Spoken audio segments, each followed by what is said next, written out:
There's a secret world, invisible to most of us, where money doesn't just flow, it disappears. A world where billionaires, corporations, and even politicians move trillions of dollars, hidden from the governments, the public, and sometimes even their own countries. No, this isn't the plot of a spy thriller. It's real. Welcome to the world of tax havens, the legal black holes of the global economy, where the ultra-rich protect their fortunes while the rest of us pick up the bill. Every year, it's estimated that over $10 trillion, yes, trillion with a T, sits quietly in secret offshore accounts. This is money that could fund schools, hospitals, clean energy, and public housing. But instead, it's sitting in shell companies and hidden trusts on tiny islands you'll never visit. Places like the Cayman Islands, Bermuda, Luxembourg, and the British Virgin Islands, names that sound like vacation spots, are actually home to some of the most secretive financial systems in the world. Here, the world's elite can stash their money away, pay little to no taxes, and move it globally without leaving a trace. This is the secret architecture of global inequality, a parallel economy built by lawyers, bankers, and accountants, designed to help the rich stay rich and invisible. Let's pull back the curtain on the hidden world of tax havens and find out how they really work. What exactly is a tax haven? A tax haven is a country or territory that offers low or zero taxes, strict financial secrecy, and light-touch regulations. In simple terms, it's a safe house for money. Let's say you're a billionaire or a major corporation. You don't want to pay high taxes in your home country, so what do? You move your money, on paper, to a place like the Cayman Islands, where the tax rate is 0%. You might set up a shell company, open a few offshore accounts, and voila. Your profits have moved overseas. Legally, that's the key part. Most of this is technically legal. It's not about breaking laws. It's about bending them, exploiting loopholes created by global finance. The birth of the offshore system. The modern offshore world began after World War II. As the global economy expanded, financial institutions wanted ways to move money internationally, without government restrictions. By the 1960s, British territories like the Cayman Islands and Bermuda began marketing themselves as tax-friendly financial centers. Switzerland, already famous for its banking secrecy, became the model. These jurisdictions offered one irresistible promise. Come here, and your money will be safe, untaxed, and invisible. By the 1980s, as globalization exploded, so did the offshore economy. Multinational corporations began shifting profits through shell companies and subsidiaries in tax havens. Not because they operated there, but because those jurisdictions made their profits vanish from the taxman's radar. How the ultra-rich hide their wealth. Let's break it down. How do the world's richest actually hide their money? Step 1. The shell company. A shell company is a legal entity with no real employees or offices. It exists only on paper. For example, Blue Ocean Holdings Limited could be based in the British Virgin Islands. It's owned by another company in Panama, which is managed by a trust in Liechtenstein. Tracing ownership becomes nearly impossible. The offshore bank account. The shell company opens a bank account in a secrecy jurisdiction. That account can then receive money from anywhere. Investments, property sales, or consulting fees. Step 3. The trust or foundation. To make things even harder to track, the individual sets up a trust, a legal arrangement where the assets are technically owned by the trust, not the person. On paper, the billionaire no longer owns the money. The trust does. But in reality, they control it completely. This complex web of companies and trusts is often managed by high-end law firms and accountants, the financial architects of secrecy. 4. The Panama Papers and Paradise Papers.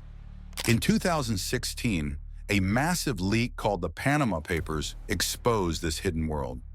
Over 11 million documents from the Panamanian law firm Mossack Fonseca revealed how world leaders, celebrities, and billionaires were hiding money offshore. Among the names were the prime ministers of Iceland and Pakistan, close associates of Vladimir Putin, and business tycoons from every continent.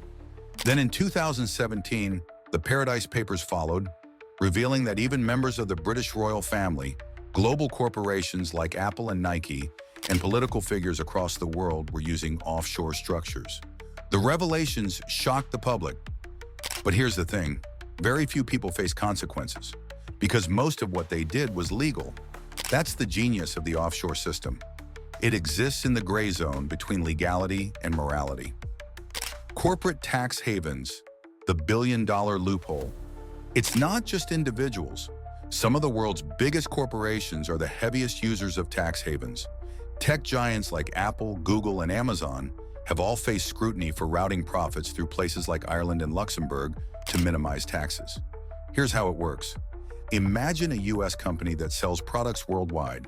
Instead of reporting its profits in the US, it claims that most of its earnings came from an Irish subsidiary, where taxes are close to zero. The result? Billions in lost tax revenue for the US and billions in extra profits for shareholders. In 2021, the US Senate estimated that American corporations alone had parked over $2.6 trillion offshore. That's money that could have funded infrastructure, education, and healthcare, but instead sits untouched in island accounts. The consequences of the offshore system. Tax havens don't just cost governments money, they reshape entire economies. When the rich and powerful hide wealth, ordinary citizens carry the burden. Taxes rise for the middle class. Public services decline. Inequality widens. According to the IMF, developing countries lose over $200 billion a year due to tax evasion and avoidance by multinational companies. That's more than the total global foreign aid budget. In other words, poor nations are financing the lifestyles of the rich through lost taxes. And there's another dark side. These same networks that hide wealth are also used to launder money from crime, corruption, and human trafficking. The system doesn't discriminate between clean and dirty money, as long as it's profitable. The gatekeepers of secrecy. Behind every offshore empire stands a network of lawyers, accountants, and bankers who make it all possible. They call themselves wealth managers, but in truth, they're the engineers of invisibility. They create anonymous companies, draft complex trusts, and move money through multiple jurisdictions, ensuring that their clients stay one step ahead of regulators. They operate in glass skyscrapers, not dark alleys. They wear suits, not masks, and they are paid millions to protect the secrets of the global elite. Without them, the offshore system wouldn't exist. The role of Western nations. It's easy to point fingers at tiny islands, but here's the uncomfortable truth. Many of these havens operate under the legal umbrella of major Western powers. The Cayman Islands and Bermuda are British territories. Delaware, yes, in the United States, is one of the biggest corporate havens on Earth, with more registered companies than people. And Switzerland's banking secrecy laws have protected wealthy clients for over a century. So while Western governments publicly condemn tax havens, they quietly benefit from them by allowing their own financial centers to operate under similar rules. 9. Cracks in the system, but the walls of secrecy are starting to crack. Global organizations like the OECD and the European Union have begun pushing for reforms. New laws require countries to share financial information and disclose the real owners of companies. In 2021, over 130 nations agreed to a 15% global minimum corporate tax, an attempt to stop companies from hopping between tax havens. Still, enforcement is weak, and the ultra-rich always find new loopholes. When one haven closes, another opens. As one financial expert put it, you can't outlaw wealth from hiding. You can only chase it faster. Tax havens are not just about money, they're about power. They represent a system where wealth can exist beyond borders, beyond accountability, and beyond democracy. A system built not for the majority, but for a privileged few who can afford to play by their own rules. For decades, we've been told that globalization benefits everyone. But the offshore world reveals a darker truth. Globalization has been designed to benefit those who know how to hide. The next time you hear a politician say there's no money for healthcare or that taxes must rise for ordinary people, remember this. The money exists. It's just sitting somewhere else, in a numbered account, behind layers of secrecy, protected by laws written by the same people who benefit from them. As long as this hidden system remains untouched, true economic justice will remain out of reach. Because in the end, the greatest crime of tax havens isn't what's illegal, it's what's perfectly legal.